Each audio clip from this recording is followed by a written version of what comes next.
Welcome back after the break. और viewers, अभी हम बात करेंगे महंगाई जो है वो तारीख की बुलंद तरीन सतह पर पहुंच चुकी है। एक तरफ अगर हम डॉलर की कीमत में बात करें तो पिछले एक महीने के दौरान तकरीबन पिछले 2-3 हफ्तों से जो कार्रवाइयाँ हो रही हैं ज़ख़ीरा अंदोज़ों के ख़िलाफ़, मनी एक्सचेंजेस के ख़िलाफ़, इसके साथ साथ जो स्मगलिंग है, जो डॉलर की स्मगलिंग में मुलव्वस लोग हैं, सबके ख़िलाफ़ जब कार्रवाइयाँ हुई हैं तो हमने डॉलर की कीमत में वाज़ेह कमी देखी है। डॉलर जो था वो तकरीबन कोट हो रहा था 335 337 तक, और यहाँ से अब जो डॉलर है वो आज 295, और अगर हम ओपन मार्केट की बात करें तो 297 में इसका रेट जो है वो कोट किया जा रहा है। सो आहिस्ता आहिस्ता रुपया और रुपए की कदर भी मुस्तहकम होती जा रही है। लेकिन इसके बरक्स अगर हम देखें तो महंगाई का तूफ़ान जो है वो अभी भी अपनी जगह बरकरार है, बल्कि महंगाई में दिन ब दिन इजाफा होता चला जा रहा है। जो पेट्रोलियम मसनूआत की कीमतों में हालिया इजाफा, और इसने हर इंसान को, हर पाकिस्तानी को, हर शहरी को बहुत ज़्यादा इफ़ेक्ट किया है। और अशियाए ज़रूरिया इस वक्त जो है, अशियाए ज़रूरिया की जो नर्ख हैं, कीमतें हैं, वो आसमानों को छू रही हैं। सो ये क्या वजह है कि डॉलर की कीमत में तो हम कमी देख रहे हैं, लेकिन महंगाई का जो तूफ़ान है वो थमने का नाम नहीं ले रहा है। इस सब पर बात करने के लिए हमारे साथ आज शो में मौजूद होंगे हमारे चीफ़ कॉरेस्पॉन्डेंट लाहौर अंग अशरफ मेहताब साहब, और साथ ही साथ माहिर मईशत डॉक्टर कैस असलम साहब। अपने दोनों मेहमानों का शुक्रिया अदा करना चाहूँगी। Starting from you Ashraf Mehtab Sahab, dollar की कीमत में कमी और वाज़ेह कमी, यानी कि आपसे it's I think more than 30-35 rupees, इतना हमने इसमें देखी है कमी, लेकिन महंगाई जो है वो दिन ब दिन बढ़ती चली जा रही है। तो ये चीज़ें बैलेंस क्यों नहीं हो रही? बिस्मिल्लाहिर्रहमानिर्रहीम। बड़ी मेहरबानी आपकी, आपने मौका दिया मुझे। बात ये है कि जो लोग ऊपर बैठे हुए हैं उनके इख्तियारात की बात है कि वो नीचे लोगों को रिलीफ देना चाहते हैं कि नहीं देना चाहते। गो के बैन अवी मार्केट में जो पेट्रोल की कीमत है कदरे बढ़ी है पहले की निस्बत, लेकिन इतनी भी नहीं बढ़ी जितनी इन्होंने यहाँ पे एक ही दफ़ा बढ़ा दिया है। मतलब अगर देखा जाए तो बैन अवी मार्केट में 5 से 6 डॉलर फ़ी बैरल, बैरल 1 लीटर को नहीं कहते बल्कि 159 के करीब लीटर होते हैं उसमें, और उसको सारा अगर रिफ़ाइन कर लिया जाए, उसके अंदर से सारी चीज़ें निकाल भी ली जाएँ जो उसकी बायो प्रोडक्ट्स होती हैं, डीज़ल, पेट्रोल, फर्नेस ऑयल, बाकी चीज़ें, तो फिर भी इतनी वो महंगा नहीं होना चाहिए पेट्रोल। चलें 1 रुपया 1 लीटर, जैसे ये कहते हैं 1 डॉलर 1 बैरल, और इधर से 1 रुपया 1 लीटर में अगर ये बढ़ाना चाहते हैं तो मेरा ज़ाती ख्याल है 10 से 12 रुपये से ऊपर पेट्रोल नहीं जाना चाहिए। जबकि जब डॉलर जो आपने अभी जो बताया है वो तकरीबन 40 रुपये नीचे आया है। 40 पे नीचे आने से मुराद है अगर 5-6 डॉलर ऊपर से बढ़ा है तो फिर उसको तो बहुत ही नॉमिनल कोई 8 रुपये 10 रुपये पेट्रोल की कीमत बढ़नी चाहिए थी, लेकिन 26 रुपये पेट्रोल की कीमत बढ़ा दी, जिससे फिर ये क्या हुआ कि किराए बढ़ गए। फ़ौरन ही अगले दिन जो ट्रांसपोर्टर्स उन्होंने किराए बढ़ाए, ट्रेनों के किरायों में और इजाफा ट्रेनों हुआ, का मेट्रो बस मुसाफिरों के ने किरायों में मुसाफिर इजाफा बसों हुआ। वाले जो उन्होंने बढ़ाए, ट्रेनों के किराए बढ़ गए। जब माल बर्दारी इसी पे होती है जब तो उसके बाद फिर उन्होंने भी किराए किराए जो है बढ़ा दिए। तो वो अशिया खुरोनोश जो लेके आते हैं मंडियों से, शहरों से फिर आती हैं दुकानों पे, तो वो एक किराया उसके ऊपर अफेक्ट किया। तो ये इतना अफेक्ट नहीं किया कि इतनी ज़्यादा महंगाई होनी चाहिए थी, क्योंकि चेक एंड बैलेंस नहीं है। हमारी जो महंगाई कंट्रोल करने वाले जो हमारे अदारे हैं वो बिल्कुल ऐसे लगता है सोए पड़े हैं, उनको कोई ख्याल नहीं है। क्योंकि इसलिए ख्याल नहीं है कि उनको वो अशिया की ज़रूरत नहीं है, उनके घरों में वो पहुँच जाती है। 90% जो हमारे अफसर हैं उनके घरों में उनके जो कारिंदे होते हैं, जो होते हैं और छापे छुपे मारने के नाम से वो ब्लैकमेल करने वाले हैं, वो पहुंचा देते हैं।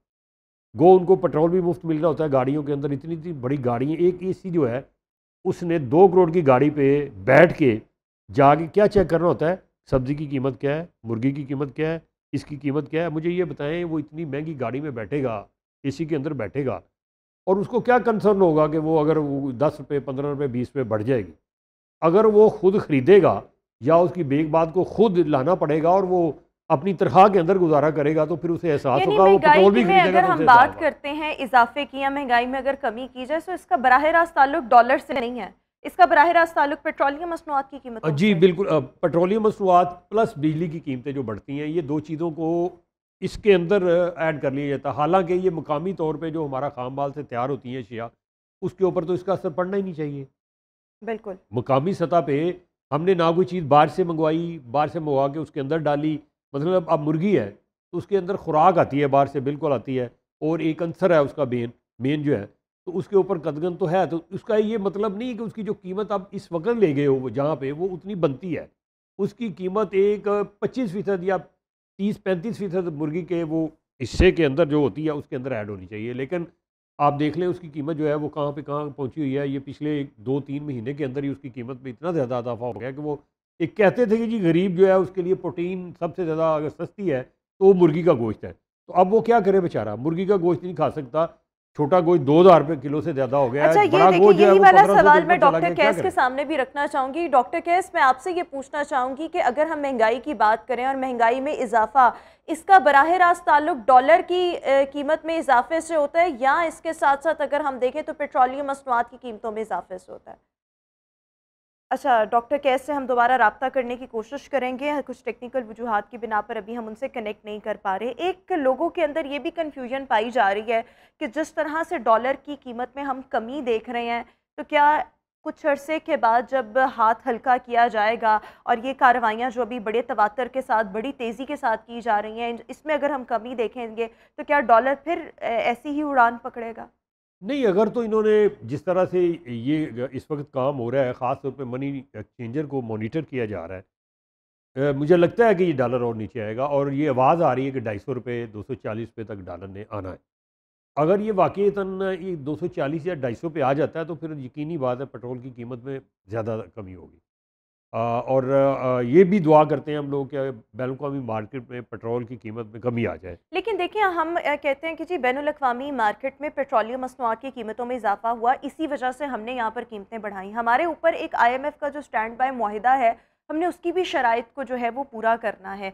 तो क्या ये जो पेट्रोलियम मसनूआत की कीमतों में जो इजाफा है, इसका ज़्यादा ताल्लुक जो है वो स्टैंड बाय मुआहिदे से है, IMF का, या इसका ज़्यादा ताल्लुक आलमी मंडी में जो कीमतें बढ़ी हैं उससे है? दोनों में से ज़्यादा ज़्यादा तो ताल्लुक किससे है? IMF के साथ जो है ना उसकी कंडीशन जो है उसके ऊपर इसका ये अगर इंसार है। डॉलर देखें 250 तक भी आ जाता है, जिस तरह से आप कह रहे हैं 265 तक आ जाता है, 260 तक आ जाता है, तो फिर क्या हम पेट्रोलियम मसनूआत की कीमतों में कमी देखेंगे? क्योंकि जब हमने इंटरनेशनल मार्केट में अगर कीमतें बढ़ भी रही हैं, हमने डॉलर में ख़रीदना है, डॉलर में कमी होगी तो क्या पेट्रोल हमें सस्ता नहीं मिलेगा कंपैरिजन में? नहीं, उसमें ये है ना कि यहाँ कमी हो जाए, बाहर बढ़ जाए तो फिर वो उतना सस्ता नहीं रहता, क्योंकि डॉलर दे के ही खरीदना है, तो बाहर अगर बढ़ती जा रही है उसकी कीमत तो। हाँ, लेकिन डॉलर भी तो लेकिन हम यहाँ इसमें पे एक और कम जो हो रहा है ना? खौफनाक चीज़ है वो मैं बताता हूँ।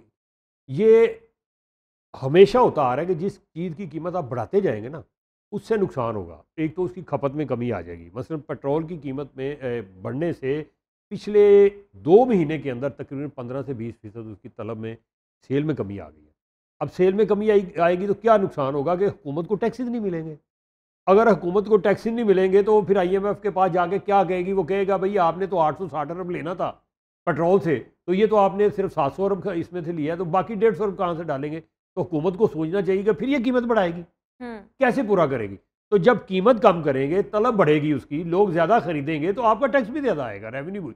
ये पता नहीं लोगों को समझ क्यों नहीं आती। बिजली का निर्ख बढ़ा देते हैं लेकिन मैं और बिजली आपको का निर्ख बताऊँ बढ़ाने इस से होता है वक़्त, चोरी बढ़ जाती है हाँ, और फिर छापे मारते फिर रहे। बिजली की फिर कीमतों में छोटे-छोटे फिर देखिए, इज़ाफ़े का इंदिया दिया जा रहा छोटे-छोटे है। चोरों पे घरों पे जाके मीटर उतार रहे हैं। आप ज़रा जाओ दरोगे वाला, तुम्हें लग पता है जहाँ से 20-20, 15-15 कुत्ते छोड़े हुए उन्होंने फैक्ट्रियों में, और जाके दिखाओ ना वहाँ। वहाँ डायरेक्ट उन्होंने ट्रांसफार्मर रख के कुंडे लगाए हुए हैं, 2-2, 4-4 करोड़ की महीने की वो बिजली चोरी करते हैं।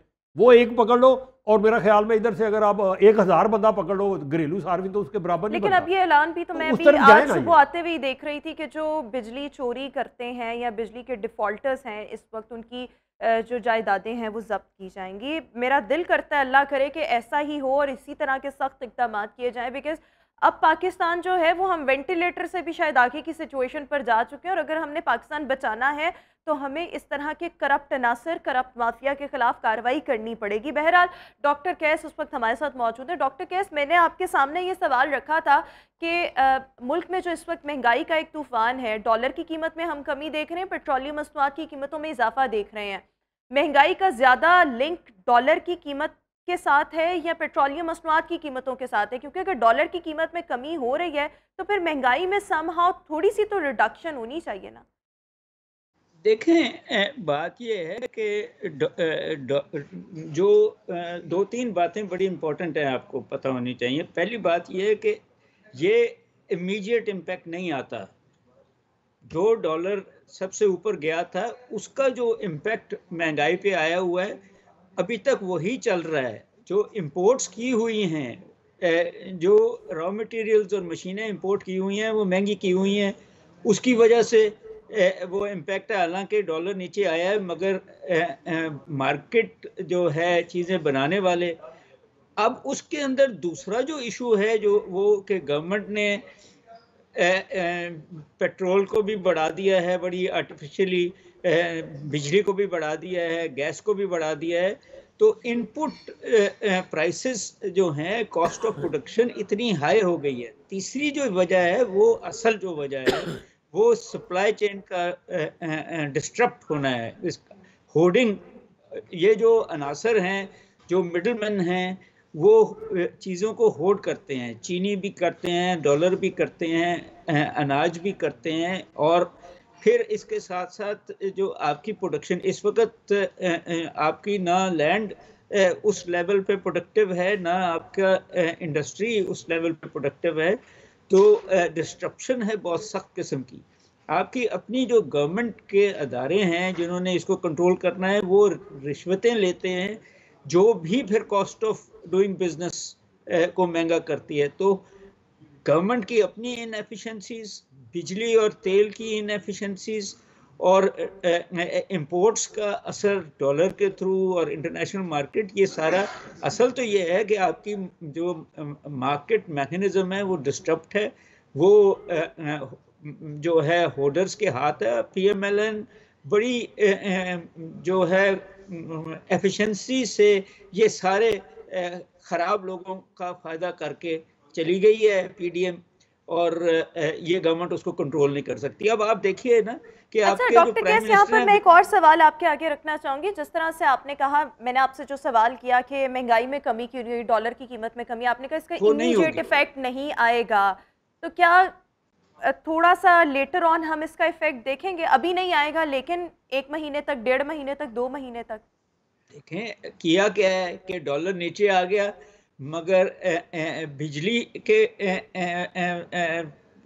रेट्स भी बढ़ा दिए हैं। आज खबर है कि और भी बढ़ा रहे हैं, और तेल को भी इतना महंगा कर दिया है, डीजल को भी महंगा कर दिया है। तो कैसे आएगा वो इफेक्ट? डायरेक्ट इनपुट्स तो एनर्जी कॉस्ट है ना जी।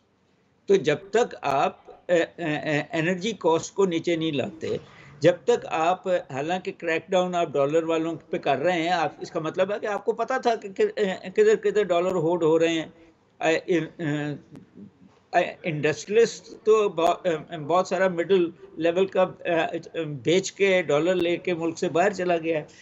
बात यह है कि जब तक आप इकोनॉमी को सीरियसली एक प्लान की तरह इन्वेस्टमेंट्स को, प्रोडक्शन को, फूड प्रोडक्शन को, एग्रीकल्चर को आप सपोर्ट नहीं देंगे, तो ये प्रॉब्लम्स रहेंगे। बिल्कुल ठीक हो गया। डॉक्टर कैस साथ ही रहिएगा। अशरफ मेहताब साहब, मैं आपसे ये जानना चाहूँगी, अगर हम डॉलर की कीमत में कमी देख रहे हैं और आप जिस तरह से कह रहे हैं, अल्लाह ताला आपकी ज़ुबान मुबारक करे कि ये 250 260 तक भी डॉलर आ सकता है, अगर इस तरह से हो जाए तो हमारी जो इस वक्त मईशत बहुत ज़्यादा डिक्लाइन की तरफ है, इसको क्या कोई सहारा मिलेगा, कोई बेहतरी आएगी ओवरऑल इकोनॉमी में? बिल्कुल इसका इम्पैक्ट, जैसे डॉक्टर कैस ने भी कहा, मेरे उस्ताद भी हैं, दूसरे लफ्ज़ों में ये कह रहे हैं, इसका इम्पैक्ट आएगा। इसका इम्पैक्ट उस वक्त आएगा जब आपका पेट्रोल नीचे आएगा, जब आपके बिजली के रेट कम होंगे, जब गैस की आपके रेट कम होंगे, क्योंकि यही तीन ही चीज़ें हैं जो कि आपकी नब्ज़ है, ये जितनी सनतें लेकिन आप चलती देखिए हैं। गैस की कीमतों में भी इजाफे का हाँ, इंडिया दिया जा चुका है, बढ़ बिजली की रही है, कीमतों बढ़ में रही है, आज इजाफा, पेट्रोलियम मसनूआत की कीमतों में अभी बड़ा जो 26 26 रुपए रुपए, का सबसे बड़ा और इजाफा। मतलब डायलेमा ये है, मतलब इंसान परेशान रह जाता है कि यहाँ पर भी फुल स्टॉप नहीं लगेगा। 2 महीने के अंदर, अगर 2-2.5 महीने की बात करें तो 62 रुपये इजाफा किया गया 1 लीटर के अंदर। ये इतना ज़्यादा इजाफा है कि पूरे खिते में ही छोड़े, अब पूरी दुनिया में कहीं नहीं हुआ होगा। आप अपने साथ हमसाया ममालिक में चले जाएं, खुदा का खौफ करें, इस अवाम को जीने दें। ये तो मुझे तो लग रहा है कि कहीं कल को ये ऑक्सीजन जो हम ले रहे हैं, इनहेल कर रहे हैं, इस पे भी टैक्स ना लगाते हैं। वो कहते हैं जी आपने इतने लीटर ऑक्सीजन लिए, इनहेल किए, लाए पैसे दे इसके। मकसद कहने का गरीब पे तो टैक्स लगाए जा रहे हो, चलो लगा रहे हो ठीक है आपका या नहीं जो ऑलरेडी टैक्स रिटर्न तो जो फाइल मरात करते याफ्ता हैं, तबका है, जो मरात याफ्ता तबका है, 17 अरब डॉलर साल का वो उनको मरात देते हो, किस खुशी में देते हो? अच्छा एक और अभी चीज़ मैं मैं आपको यहाँ एक point, पर छोटा सा point वक्त की किल्लत है, मैं आपसे एक और ये चीज़ जानना चाहूँगी कि जिस तरह से स्मगलर्स के खिलाफ जो डॉलर की स्मगलिंग करते थे या ज़ख़ीरा अंदोज़ी जिन्होंने की हुई थी उनके खिलाफ जब कार्रवाइयाँ की जा रही हैं, तो इनको पता था कि ये मामला चल रहे हैं, ये अभी आपने कार्रवाइयाँ शुरू की हैं या आप साल पहले भी कर सकते थे, आप 6 महीने पहले भी कर सकते थे, आप इनको स्टार्ट होने से ही रोक सकते थे। लेकिन अभी अगर हम मतलब ये जो पेट्रोलियम मसनूआत की कीमतों में हम इजाफा देख रहे हैं, इसमें डीलर्स का भी मुनाफा इस वक्त बहुत ज़्यादा है, तो क्या इसको नहीं रिड्यूस किया जा सकता? इन चीज़ों को भी तो बेहतर किया जा सकता है। नहीं, वो उनकी बात सही है, वो कहते हैं जो हमें ये बताएं कि बिजली आप महंगी दे रहे हैं, हमारे सारे पेट्रोल पंप बिजली से चलते हैं, बाकी जहाँ पे कोई गैस का इस्तेमाल है तो गैस भी महंगी दे रहे हैं, तो वो कहते हैं जी फिर हमारे अखराजात कौन पूरे करेगा? लिहाजा वो मिल बैठ के उन्होंने तय किया है, वो ही सारा आफ्टर ऑल अवाम पे आना होता है। कहने का मकसद ये है कि अगर ये इनको पता था और पिछले दिनों इन्होंने अनाउंस किया कि जो स्मगलिंग है उसके अंदर 29 बड़े जो है सियासतदान मुलव्वस हैं, तो भाई नाम ले लिया, सियासत बताया क्यों नहीं है? नेम एंड शेम करें, उनको हाईलाइट करें, लाएं सामने और उनको पकड़े, उनके खिलाफ कार्रवाई तो क्यों ये नहीं जो हुई चीनी अभी की तक? कीमतों में सिर्फ इजाफा ये होता क्या है, तो बात क्या हुई? इसमें सियासतदान मुलव्वस नहीं मुलव्वस है? है, आपके इसमें क्यों ऐवान नहीं के मुलव्वस? इक़्तिदारों में बैठे या आपके सियासतदान हुए हैं? मैं कहता हूँ जी ये जितने एमएनए एमपी हैं, इनके जो हॉस्टल हैं, इनके जो वो वहाँ बने हुए लॉजेस बने हुए, बाकी वहाँ क्यों बिजली दी जा रही है मुफ्त?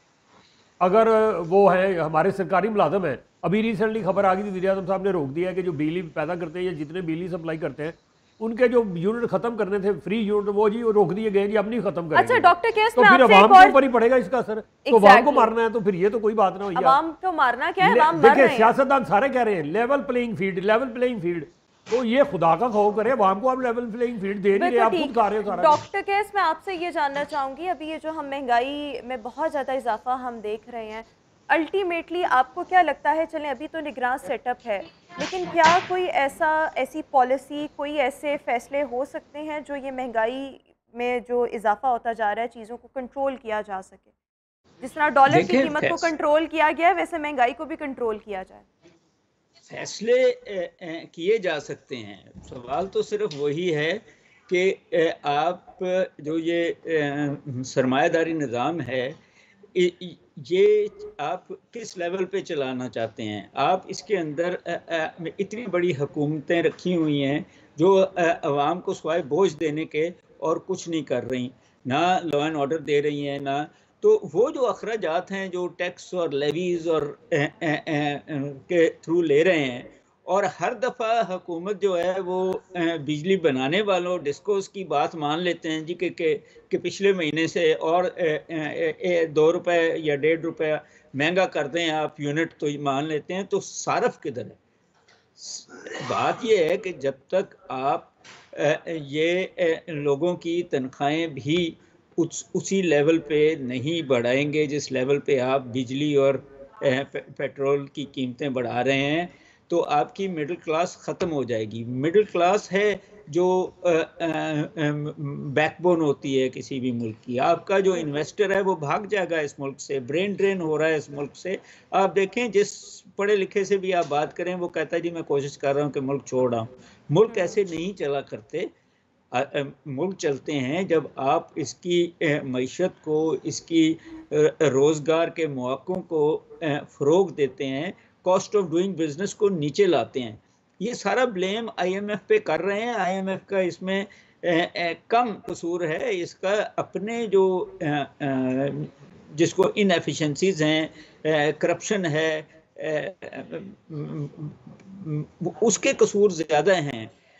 मैं आपसे ये अर्ज़ कर रहा था कि जब मुल्क इतने क्राइसिस में हो तो प्राइम मिनिस्टर का कोई काम नहीं था कि वो UNO में जाके बैठ जाएं। वो खर्चा है ना मुल्क का।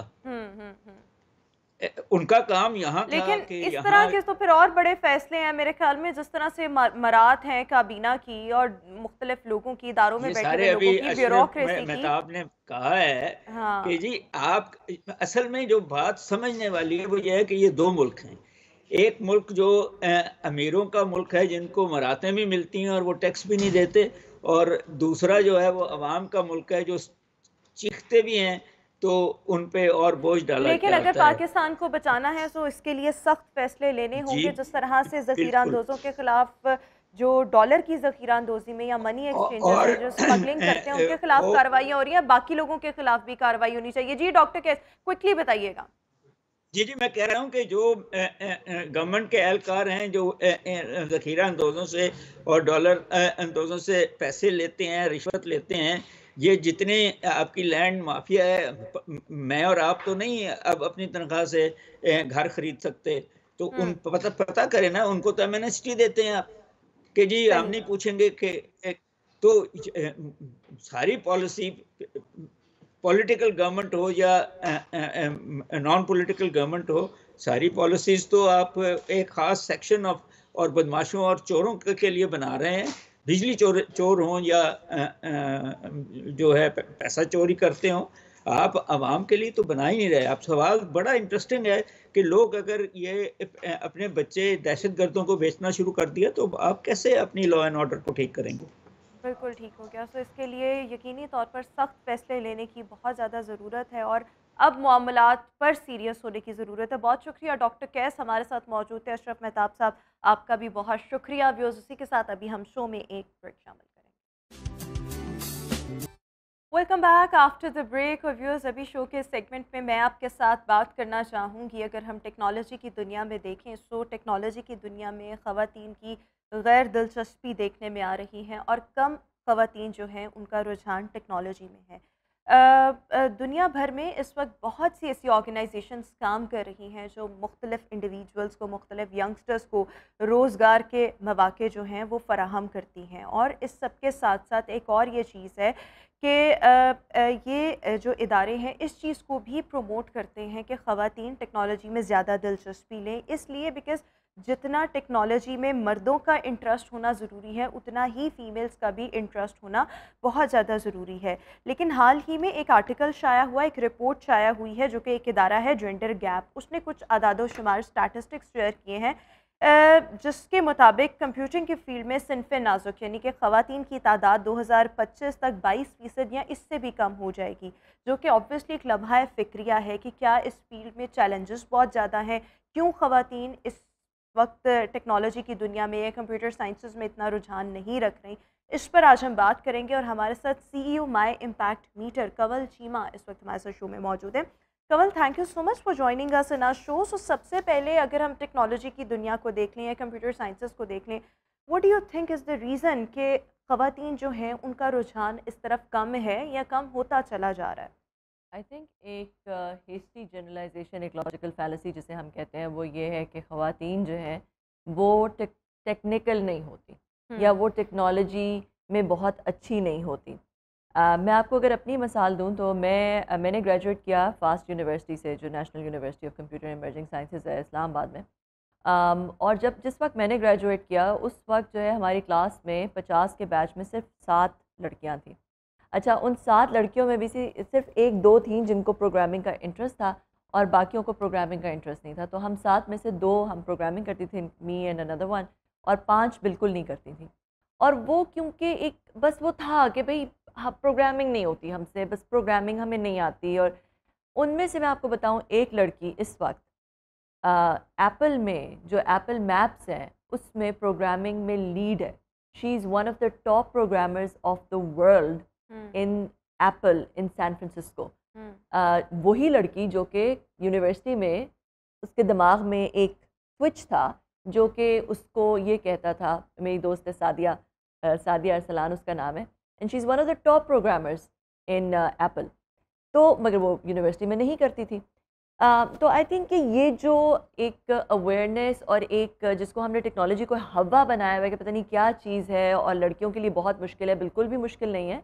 इसको हमें एक एक्सेसिबिलिटी और ये अवेयरनेस, और मेरा ख्याल है इस तरह की सेमिनार्स जिस तरह की आज हम डिस्कशन कर रहे हैं, इस तरह की ज़्यादा डिस्कशंस होने नहीं, की लेकिन ज़रूरत है। आपने एक तो इसकी रीज़न बताई कि बिकॉज़ ख़वातीन इतनी टेक्निकल नहीं होती।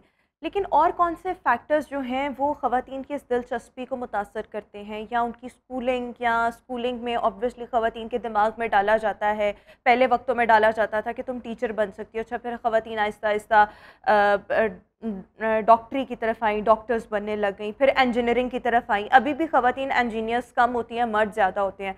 तो टेक्नोलॉजी में कौन-कौन से फैक्टर्स ऐसे हैं जो ख़वातीन की इस दिलचस्पी को बराह रास्त इफ़ेक्ट कर रहे हैं? देखिए, सबसे पहले तो ये कि ख़वातीन लेस टेक्निकल नहीं होती। वो मैंने कहा हेस्टी जनरलाइजेशन है। एक हमारे दिमाग में एक बायस आ गया है, सबकॉन्शियस बायस है, और वो बायस जो है वो इतना प्रेवलेंट है। जब मैंने सिस्को, एक मल्टीनेशनल कंपनी है, 160 बिलियन डॉलर की कंपनी है, मैंने पाकिस्तान में ज्वाइन किया, तो मैं पाकिस्तान में I was the only engineer in the whole Middle East and Africa region for that company. Cisco की कंपनी जो वो थी उस वक्त, उस ज़माने की बात कर रही हूँ, 2007 की बात है। तो ये जो एक चीज़ है ना कि हम नहीं टेक्निकल हो सकते, इसको पहले ख़त्म करने की ज़रूरत है। मुझे याद है कि मैं मीटिंग्स में जाती थी, कस्टमर सामने और देखते थे, अच्छा टेक्निकल प्रेजेंटेशन करने आई है, मुझे सीरियस नहीं लेते थे। और स्पेशली अगर जो खातून है वो प्रेजेंटेबल होती है तो और भी उसको सीरियस नहीं लिया जाता। मुझे याद है कि माइक्रोसॉफ्ट में किसी लड़की ने, एक इंजीनियर थी, उसने कुछ बात की तो उसको नीचे कमेंट्स ट्रोल किया कि भाई you don't look like an engineer. तो पूरा एक ट्विटर का कैंपेन चला जिसमें इंजीनियर्स ने अपने सामने लिख के, लड़कियों ने हैशटैग लगाया I look like an engineer. जो प्रेजेंटेबल खूबसूरत लड़कियां थीं, जो इंजीनियर्स थी, उन्होंने लिख के लगाया I look like an engineer. तो ये मेरा ख्याल है कि एक तो आप जो ये वाली लेकिन बात ये है, देखें, ये एक बात है कि ये माइंडसेट डेवलप होना, ये माइंडसेट ऐसा क्यों डेवलप हुआ, और क्या हमारी पाकिस्तानी ख़वातीन का ही ऐसा माइंडसेट है या ऑल ओवर द वर्ल्ड ख़वातीन ये समझती हैं, या उनके सबकॉन्शियस माइंड में कहीं ना कहीं से ये बात ऐड कर दी गई है कि ख़वातीन टेक्निकल नहीं हो सकती? हाँ जी, देखिए पाकिस्तान में ज़्यादा है मगर पूरी दुनिया में, ये पूरी दुनिया, I look like an engineer वाली जो कैंपेन थी ट्विटर वाली, ये this was a world wide campaign जो ये चली थी। ऐसा क्यों है, यही तो आपसे जानना चाह रही आई हूँ। थिंक कि हिस्टोरिकली अगर आप देखें तो ख़वातीन को उस तरह का एक्सेस नहीं मिला जिस तरह का मर्दों को एक्सेस मिला है। हिस्टोरिकली जो इंजीनियरिंग जॉब्स या टेक्निकल जॉब्स होती थी वो काफ़ी फील्ड पे होती थी, काफ़ी ज़्यादा एक्सपोजर होता था, उनमें काफ़ी फ़िज़िकल लेबर भी इन्वॉल्व होती थी, ठीक है, काफ़ी मशीनरी उनमें इन्वॉल्व होती थी। तो इस वजह से usually women use to shy away from those kind of roles. मगर अब थिंग्स हैव चेंज्ड। अब इंजीनियरिंग में या टेक्नोलॉजी में उस तरह का हैवी लेबर इन्वॉल्व नहीं है। इंडस्ट्रियल रेवोल्यूशन गुजर चुकी है, अब एक टेक्नोलॉजी रेवोल्यूशन आ रही है, और उस टेक्नोलॉजी रेवोल्यूशन में that is not the case. अब तो बल्कि इतना आसान हो गया है कि आप रिमोट बहुत सारा कुछ अर्न कर सकते हैं, रिमोट घर पे बैठ के। Technology is the only field, IT is the only field जहाँ पे आप घर पे बैठ के अर्न कर सकते हैं। और हमारे पता है, हमें पाकिस्तान में कल्चरल प्रॉब्लम्स हैं, फेमिलियल इश्यूज़ हैं, हमारा बहुत सारे इस तरह के सोशल इकोनॉमिक फैक्टर्स हैं जिसकी वजह से औरतें घर से बाहर नहीं जा सकती। तो ये तो ऐसा वक्त है कि औरतों को ज़्यादा से ज़्यादा इस फील्ड में आना चाहिए। अच्छा, जब हम किसी एक चीज़ की बात करें जिसमें पाकिस्तान अपना नाम बना सकता है, जिससे ऑब्वियसली पाकिस्तान जो है वो अपनी इकोनॉमी को भी सहारा दे सकते हैं, दैट इज़ IT। और IT में अब गवर्नमेंट भी बहुत ज़्यादा सपोर्ट प्रोग्राम्स गवर्नमेंट ने भी इनिशिएट किए हैं। लेकिन जब कोई भी खातून अगर IT के इस फील्ड में आना चाहे, so do you think is there any challenge इस फील्ड में ख़वातीन के लिए? देखें, आई थिंक कि इस वक्त सिर्फ चैलेंज जो है वो माइंडसेट का है और कॉन्फिडेंस का है। अगर ख़वातीन को ये माइंडसेट उनका चेंज हो जाए, उनके अंदर ये कॉन्फिडेंस आ जाए, इतने रिसोर्सेज अवेलेबल हैं आजकल, यूट्यूब के ऊपर इतने कोर्सेज अवेलेबल हैं कि आप कोई कोर्स करके IT की इतनी बड़ी माशाल्लाह, मेरा भी जो प्लेटफॉर्म है माई इम्पैक्ट मीटर, उसमें हमने एक इनिशिएटिव लॉन्च किया अर्न टेक के नाम से, सीखो और कमाओ, जिसमें हम ख़वातीन जो डिफरेंटली एबल्ड, ट्रांसजेंडर्स और जो अंडर प्रिविलेज या अनएम्प्लॉयड बच्चे हैं, वो लोगों से कहते हैं, डायस्पोरा से कहते हैं और लोकल से कहते हैं कि आप उनको स्पॉन्सर करें for 6 month IT training, 6 month incubation, 6 month grocery भी, क्योंकि खाली पेट में आप क्या अर्न करेंगे। तो उनको वो पूरा एक प्रोग्राम है जिसमें हम डायस्पोरा को, पाकिस्तानी अमेरिकन जो कि बाहर डॉक्टर्स बैठे हैं, उनसे कह रहे हैं कि ये आप $500 में एक बच्चे को स्पॉन्सर करें। और हमने जो पाकिस्तान के सबसे बड़े इदारे हैं, कॉर्वेट, इनेबलर्स, इस तरह के जो बड़े बड़े इदारे हैं, एटम कैम्प, उनको हमने इसमें इंक्लूड किया है कि वो ट्रेनिंग प्रोवाइड करें। तो इस इनिशिएटिव से भी फ़ायदा उठाएं। और इस तरह के और बहुत सारे, अखुवत ने एक इनिशिएटिव स्टार्ट किया जिसमें 25,000 लोगों की ट्रेनिंग अखुवत करवा रहा है।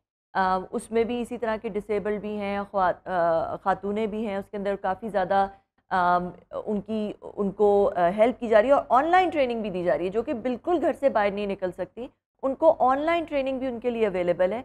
तो अब तो कोई हर्डल नहीं रह गया, सवाए इसके आपके पास एक इंटरनेट कनेक्शन हो। इंटरनेट पेनिट्रेशन पाकिस्तान में काफ़ी अच्छी है, 4G पे भी अब तो इंटरनेट है। आपके पास कोई ना कोई एक लैपटॉप हो या कंप्यूटर हो, PC और आपके पास विल हो कि मैंने ये काम करना है, विल हो और आपका माइंडसेट हो, बस दैट इज़ इट। लेकिन देखें, हर बंदे का एक इंटरेस्ट होता है और ये बचपन से जो शौक़ हैं हमारे डेवलप होते हैं। हम स्कूल कॉलेजेस में होते हैं, बाज़ लोग जो होते हैं वो बहुत ज़्यादा इंक्लाइंड होते हैं टुवर्ड्स द स्पोर्ट्स, कुछ लोग बायोलॉजी में बहुत अच्छे होते हैं, तो वो लड़कियां कहती हैं या इवन लड़के भी कि हमने डॉक्टर बनना है। बिकॉज़ कभी कभी ये भी चीज़ें होती हैं कि आपका मतलब पेरेंट्स भी डॉक्टर्स होते हैं, या जो कोई आर्मी मैन होगा तो वो ये चाहेगा कि मेरा बेटा या बेटी भी इसी फील्ड में आए।